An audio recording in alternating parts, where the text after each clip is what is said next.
ออค้าเมื่อส่งค้าเมื่อส่งพี่น้องเขากูก็กูตีเขาแล้วออค้าในวิดีโอตัวในข้างนอกเดมาสอนปันดีใต้ข้างนอกย่างแทงข้างนอกเมื่อเร็วถึงตัวแพทย์เสียงขาดข้างนอกการสอนค้าการสอนไม่ในข้างนอก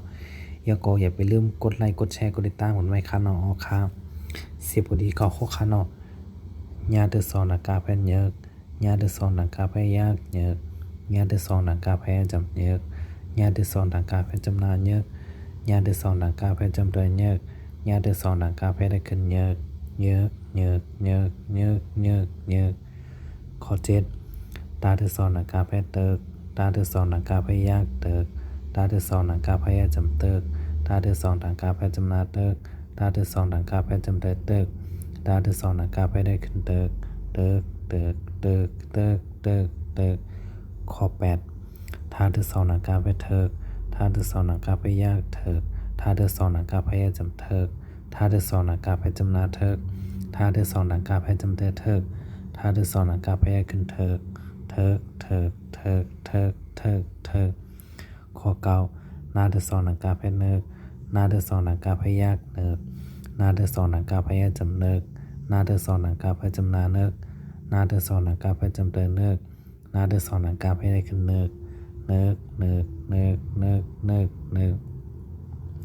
ข้อสิบ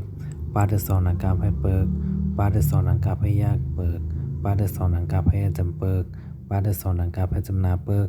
ปาที่สอนอากาแพจำเดิมเปิกปาที่สอนอากาแพได้ขึ้นเปิกหอคาคอนหกทางกล้ามขานอกเยกข้อเจ็ดเติกเถิก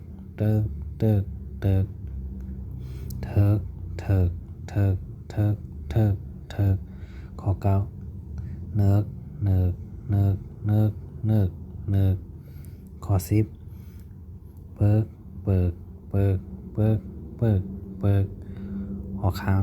โคทางกล้ามวันออกเยกเติ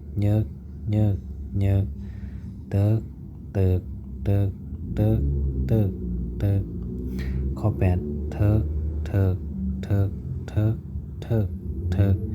ข้อเก้าเนิกข้อสิบเปิก